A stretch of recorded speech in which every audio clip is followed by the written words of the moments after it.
Ak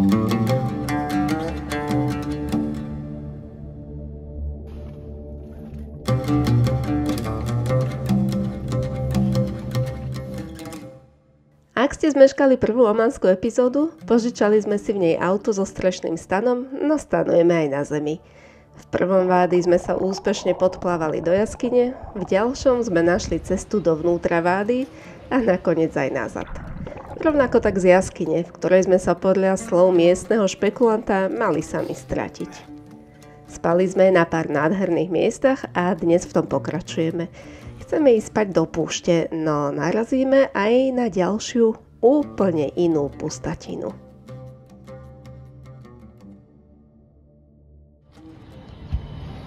Ja som zistila, že mám aj rada toho muezína, keď ráno spieva, lebo ma zobudí, to si tak vypočujem a poviem si, že ešte môžem ďalej spať. Že ešte len svítá, to je v pohode, ešte zaspím vždycky. Tá kakofónia zvolávania na modlitbu z rôznych mešít s niekoľkosekundovým opozdením, čo nám doliehala do uší z blízkych dedín minulý večer, bola naozaj kúzelná svojím spôsobom.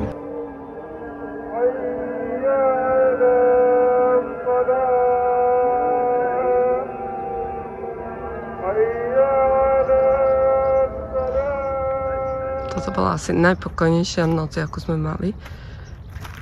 Niekde za dedinou sme našli pekné miesto. Ešte sme aj vysušili všetky veci, čo sme mali mokré z tých vádí. A že nás ráno budil muezín, tak to je klasika. Tak tu zra Doda bez make-upu ráno. A s hajzlákom v ruke.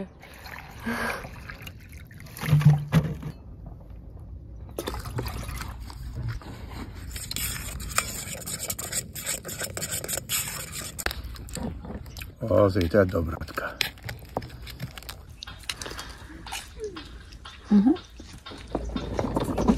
Stratili zapalovač. Aha, kopítko. Dosť dlho vysušené? To je nejaká koza. Aha, asi, hej. Noha, no.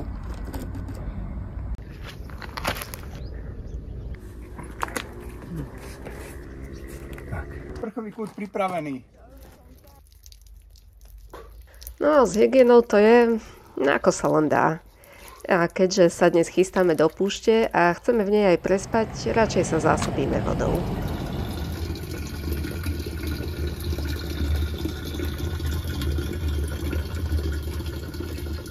Nie sú tu zapísané samohlasky, tak neviem, či to úplne dobre prečítam, ale miah a šurp. Pitná voda to každopádne znamená. Prvých 20 km do púšte ešte cestu, takú vyjazdenú cestu, lemujú stany. Je tu niekoľko luxusnejších kempov pre nekempových turistov.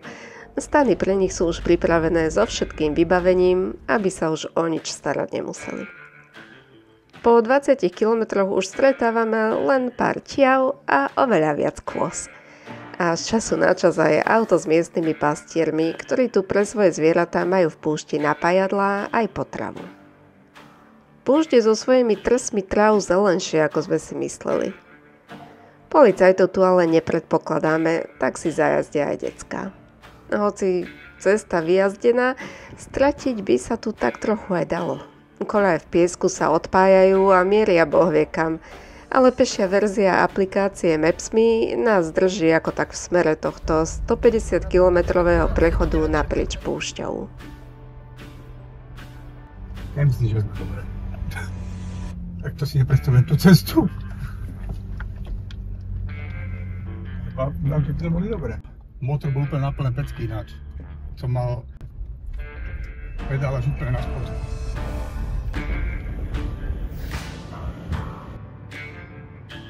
Podľa mňa je to tu fajn. Máme piesok, ľubíme ohník, môžeme behať na ňu.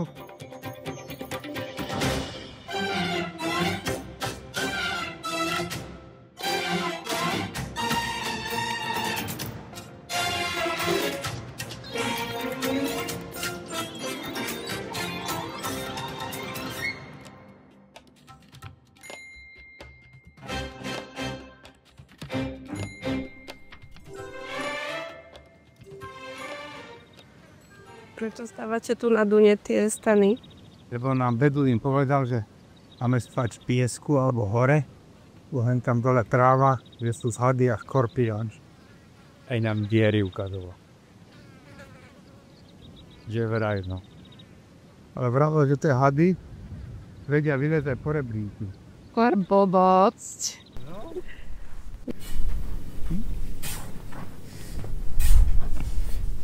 Začal kopať.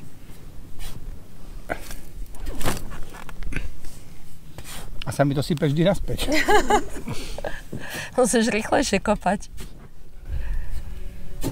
Tak.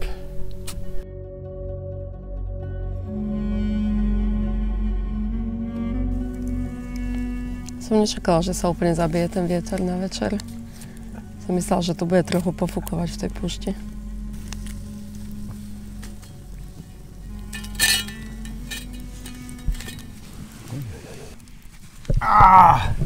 Ten mi pekne padol na prst. Bude podpáleninka, ale nevadí. Čo neurobí aj pre kuku. Vyzerá to dobré.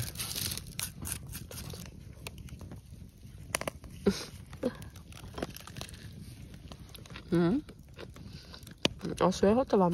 Sol musíme doniesť. A cítim piesok, neuveríš. Neverím.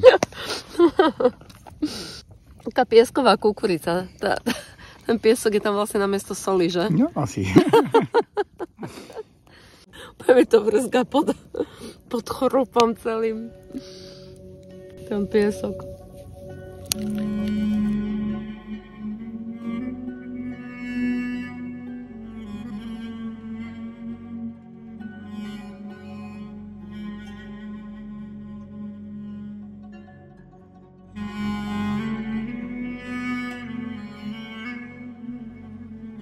Nesmiete mať opreté veci o plachtu.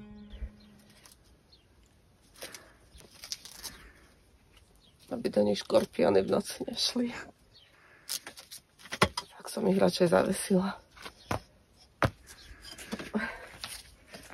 V noci sa vyzrážalo pekne veľa rosy na stanoch. Takže už aspoň vidno, prečo je táto púšť taká zelená. No je to trochu ako keď sme boli v Kalahari v Namíbii a tam bola tiež tá púšť taká oveľa zelenšia, ako bola púšť Namíb.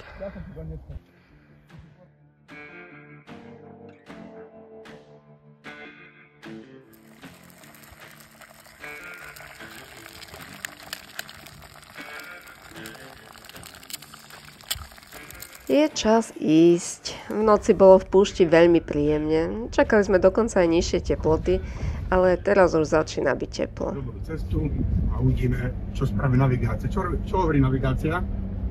Už ideme po ceste. Aj tvoja vyzerá, že sa napojila. Okrem toho sme zvedaví na mešitu. Má byť niekde uprostred púšte, tak dúfame, že nás k nej táto pešia navigácia dostane. Treba držať s tým, držím v prípade a nespíš. Držo.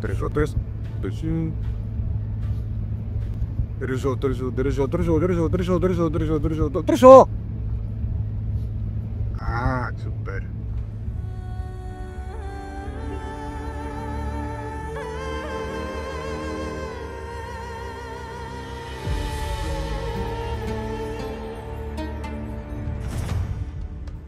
Keď sme sa dozvedeli, že tu má byť nejaká mešita uprostred púšte, tak ja som čakala malú, starú mešitku stratenú niekde v dunách.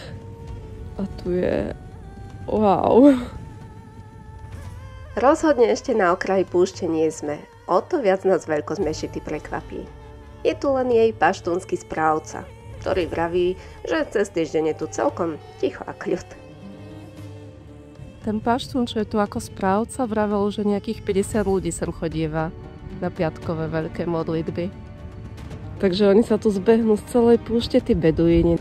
Obľúbený ománsky sultán Kábus myslel naozaj na všetkých. To bolo pekné toto. Prekvapivé. Vyčistené, čisté, obrovské skláve, že to sultán sa buchol povedať.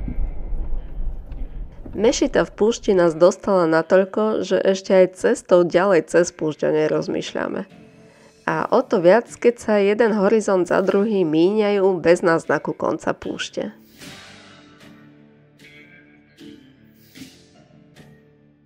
Ale napokon každá púšť raz skončí. More! More! Tak sme sa dočkali. No. Wow. To je krásne. Hej, toto je krásne. Stany a Mešita. Púšť nás po 150 kilometroch vyplúva v biedne vyzerajúcej osade stanov, ale za to opäť s krásnou mešitou. Pneumatiky môžeme zas dohustiť. Už nás čaká asfalt, i keď nie na dlho. To ale ešte nevieme. Teraz sme prišli do Bar Al Hikman, čo sú Maledivy Ománu. A je tu fakt biely piesok. Cesta sem bola celkom zaujímavá, lebo sme vyšli z tej púšte k moru, išli sme natankovať. Potom sme boli v reštike u Inda, čo ani nebola reštika, to bola skôr taká vývarovňa, čo nemala ani menu, na zavolal do kuchyne. Robil tam, neviem, 4 jedlá asi.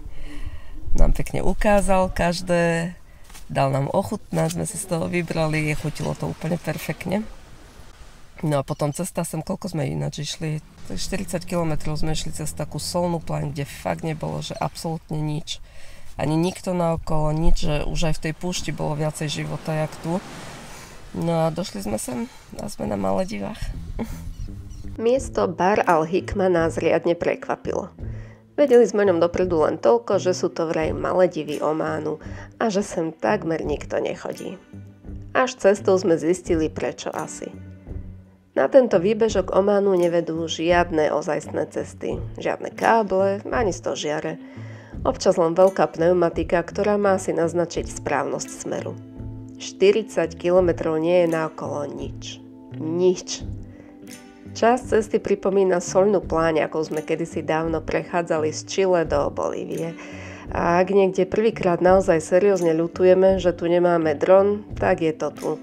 Lebo tá nedosihrnosť musela z vrchu vyzerať neskutočne. Nedostali sme ale povolenie od Ománu na natáčanie z drona a boli sme príliš, buď slušní, alebo dolepení. A tak sme to neriskovali. V noci nám opäť po pár nociach slušne fúčalo, ale ráno bola čistá romantika. Niekto si zabehal, niekto pozoroval vtáky, ako svojimi prudkými náletmi lovia malé rybky. A potom sa tu z nenazdáky objavili dvaja chrti. Nazvali sme ich Mekota a Jekota, ako zarabeli. Realizuj to, fuj, to je piesok, budeš mať na jazyku, čo si? To vylizuje, čo sme tam vyliali? Ja viem, ja som tam oles rybiček. No tak to je ňamka, to aj Lejla zbožňuje. To by Lejla išla vyzvať v piesku. Za to, že sme im dali napiť, sa rozhodli strážiť nás a nakoniec sa s nimi len ťažko lúčime. A ideme tam.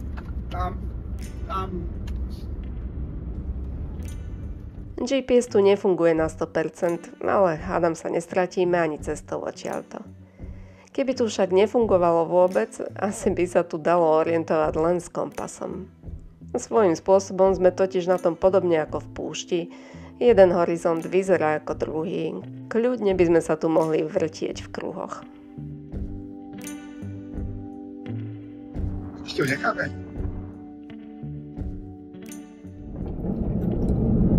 Ja si chytil dátum, ale mňa ešte nie. Evidentne ideme úplne niekade inakade. Presne ako vo Vašľovány. Nekaďal sme vošli a úplne nakaďal vyšli. Lebo včera sme tu blúdili viac, keď sme nevideli nájsť tú cestu. To tam možno tak trochu mali ísť. Ne, pochybne silnice. Je to záhada. Tak už sme na hlavnej. Aby sme sa dostali do Ománskych hôr, čaká nás najskôr 350 km do mesta Nizwa. Je to nudná asfaltka, z ktorej nám po prilete domov príde pokuta a na ktorej nám občasnú radosť urobí aspoň povedľa idúca ťava a značka prechodu prechodcov, ktorú sme si nazvali Homo. Nizva je plná ľudí a jej centrum pôsobí tak trochu ako kulisy k filmu. Peknému, ale takému vystrojenému. Vystrojená je aj reštaurácia, kde si konečne dám rada omanské jedlo, no nečakala som, že mi do dlho očakávaného humusu zapichnú hranolky. A prečo konečne omanské jedlo, keď sme už týždeň v Ománe? Lebo všetky bežné pouličné reštiky tu spravujú predovšetkým Indovia. A tak v nich teda vždy nájdeme obraz ománskych sultánov, ale za to výlučne indické jedlo. Ale už by som si dala aj rada niečo iné, jak rizu akpura. A miestni Ománci, tí majú v obľúbe prísť len pred reštauráciu a do nekonečna na Indov vytrubovať, aby im jedlo priniesli do auta. Tak sme nečakane v Nizva kempe. Ani sme potom moc neplánovali, ale sú to sprchy, tak po týždni sa aspoň normálne osprchujeme. Tento európsky pôsobiaci kemp je v krajine ozajstnou raritou a nám okrem sprch navyše prihral nečakane do cesty aj nemecký pár, vďaka ktorému sa ešte dostaneme na jedno úžasné miesto.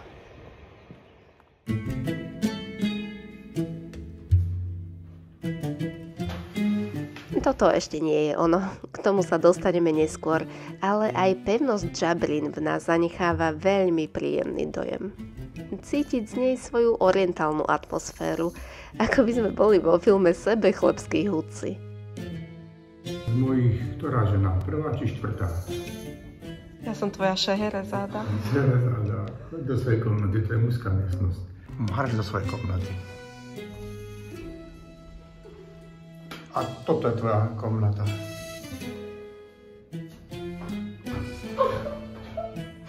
No, herci z nás nebudú. Pevnosť je labyrint chodieb a miestností od výmyslu sveta.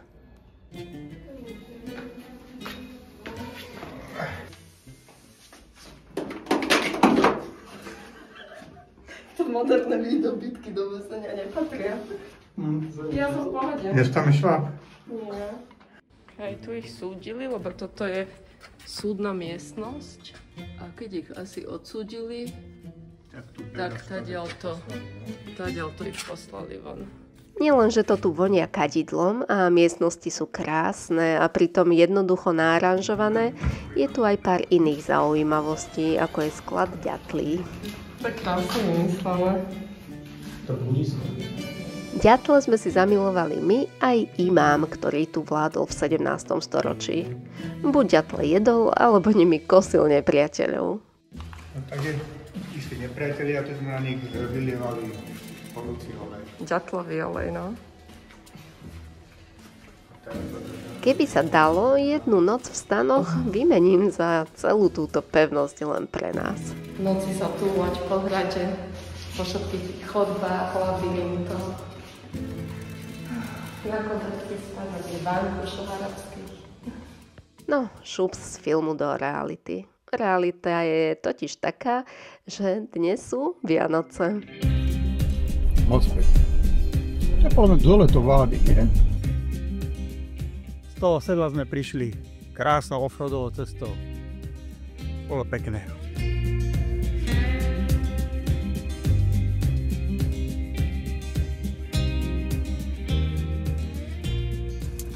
Vianočná večera sa ide pripravovať. Dneska bude prepelice na víne. Na víne v Ománe. V Ománe. Do toho pôjdu zemiaky, rajčina, arabské korenie, cibula nepôjde, lebo sme nekúpili.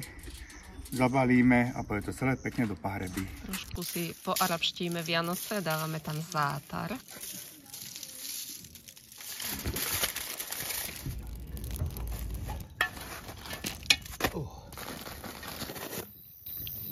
Pripravená? No to, že sme najskôr ale chceli mať iba cestoviny s humusom a posypané syrom, tak z toho vznikla celkom fajn vianočná večera.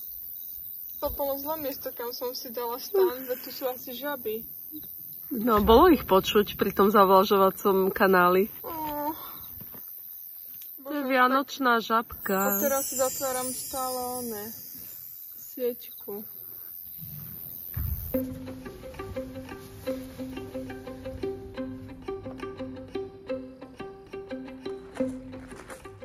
Kam ideme? Počkaj. Vády. Bože. Dam. Do Vády Dam. Že tam sa dá prejsť. Možno. Tobogán.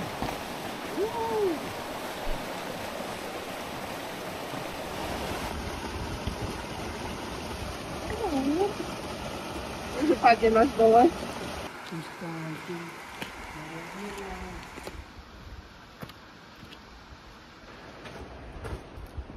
Aj tu by sa dalo dobre bivakovať, ale by som sa asi bála, že na mňa padne tá skala.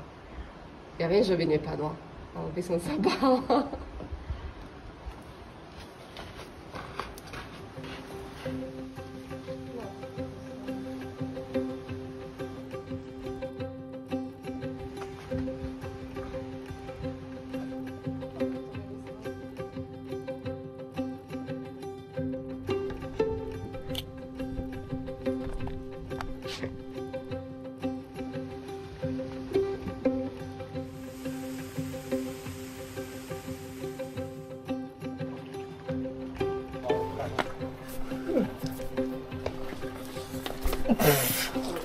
Ja to je po špornačky. Po špornačky som to...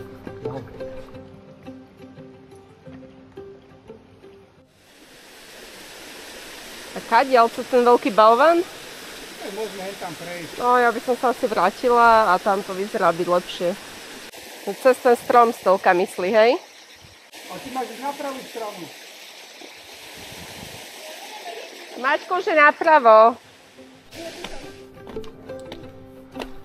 Neviem, či tam vyššie ešte je totižto voda. Každopádne tu sa dá zliesť dole k tej palme, takže aj tak tá ďalko. S trochou blúdenia sa to ale opäť nezaobíde. Dokonca ani to skryté jazierko s vodopádom nevieme po 3/4 hodiny putovania po Vády nájsť. Až nakoniec predsa. To sú zase tie prísavníky.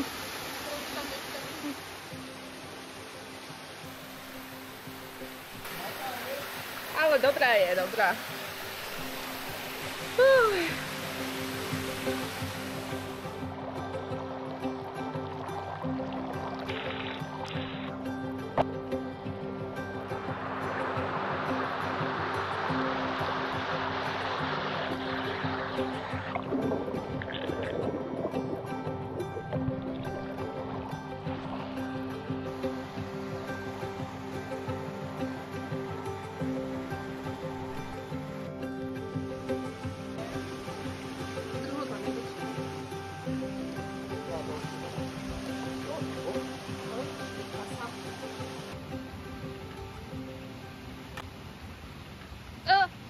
Plavky ti spadli.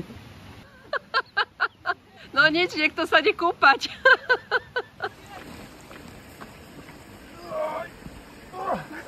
A to si operem.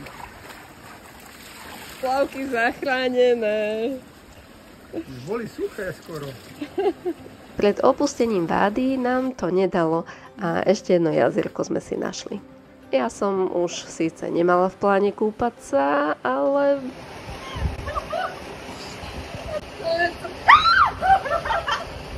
Naše sú ploské skály.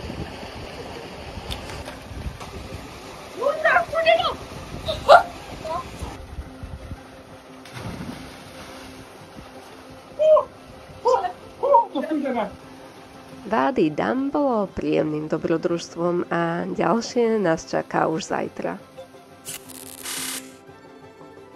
Pôjdeme zdolávať najvyššiu horu Ománu, takmer 3000-ku, Jabal Shams. Wow, dole vidno tie dediny. V tretej, záverečnej časti ománskej série.